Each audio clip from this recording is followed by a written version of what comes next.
You ask Tiger to calculate. This deals with finding the midpoint between 2 points. The midpoint between the 2 points is -91,1. Let's solve it step by step.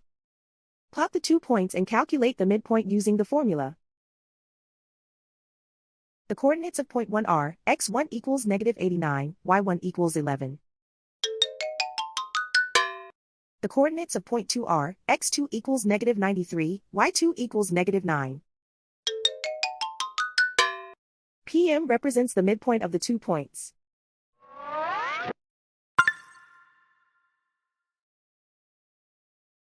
Use the x values in the midpoint formula to find the midpoints x.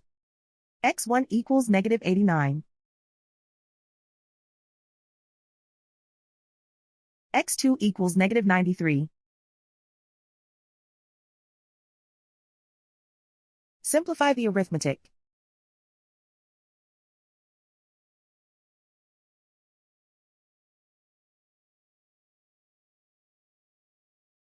Use the y values in the midpoint formula to find the midpoints y. y1 equals 11.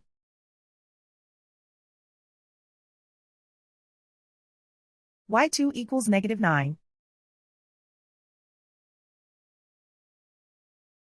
Simplify the arithmetic.